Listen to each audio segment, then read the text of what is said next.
High Court, 1916, wartime London. An Irishman accused of treason, Sir Roger Casement. He spoke only twice in court, but his last speech is part of Irish history. The Crown charged that Casement went to Germany to recruit prisoners of war to help free Ireland from British rule. At his trial, 7 prisoners, exchanged by the Germans, testified against him. Casement found himself in the dock because on Good Friday 1916, 3 days before the armed rising in Dublin, he landed in Ireland from a German submarine.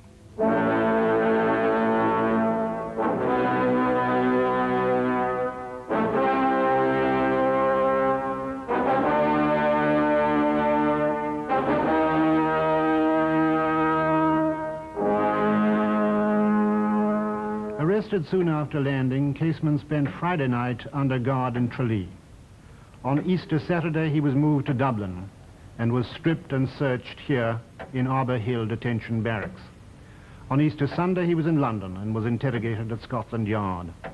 On Easter Monday, Casement's comrades seized the post office in Dublin. The Irish Rising had begun.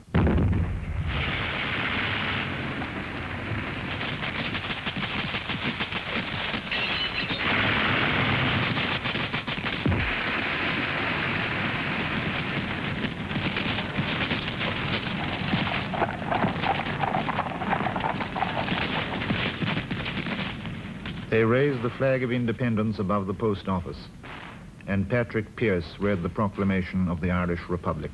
In the name of God and of the dead generations from which she receives her old traditions of nationhood, Ireland, through us, summons her children to her flag and strikes for her freedom. On the Tuesday, 25th April, Casement was in the Tower of London, and 4 days later the rebel leaders were forced to surrender in Dublin. The executions began, 3rd May. Pearse, McDonough, Clark. 4th May, Plunkett, Daly, O'Hanrahan, Willie Pearse.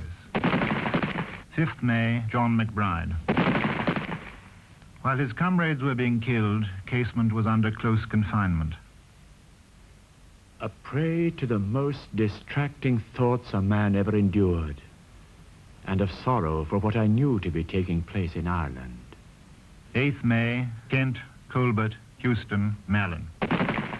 12th May, James Connolly, Sean McDermott.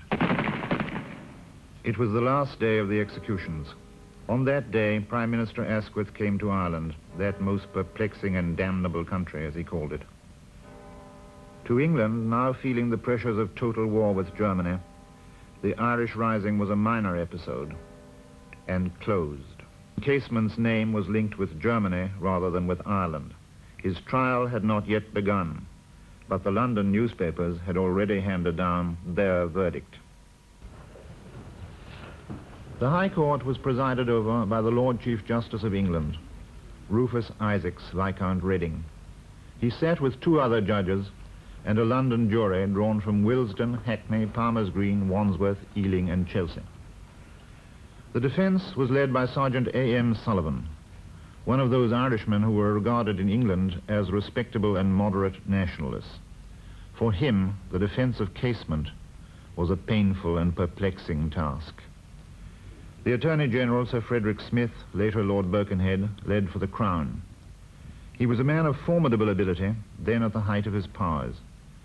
He was also a bitter political enemy, not only of everything that Casement stood for, but of Irish nationalism in all its forms. Sir Roger Casement, you stand indicted and charged on the presentment of the grand jury with the following offence: high treason, by adhering to the king's enemies elsewhere than in the king's realm, to wit in the Empire of Germany, contrary to the Treason Act 1351, 25 Edward 3, Statute 5, Chapter 2. Sir Roger David Casement, how say you? Do you plead guilty or not guilty to the high treason alleged in the indictment? Not guilty.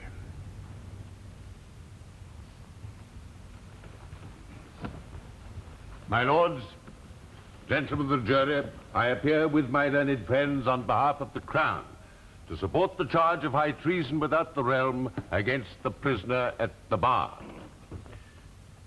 The law of treason, gentlemen, is principally founded upon a statute as old as the reign of King Edward III.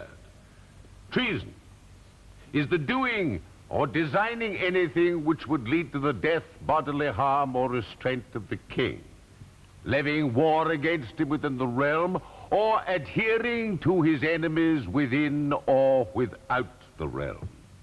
It will be for you to consider, when you know all the facts, whether the Crown has proved these allegations, and whether, if they be proved, there is any circumstance of extenuation which can be urged, or whether, on the other hand, the crimes which it is alleged the prisoner has committed are aggravated by the relationship in which he formerly stood to the sovereign whom he has betrayed and the country at which he has struck.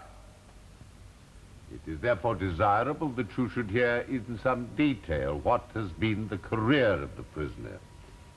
He is an able and cultivated man, versed in affairs and experienced in political matters.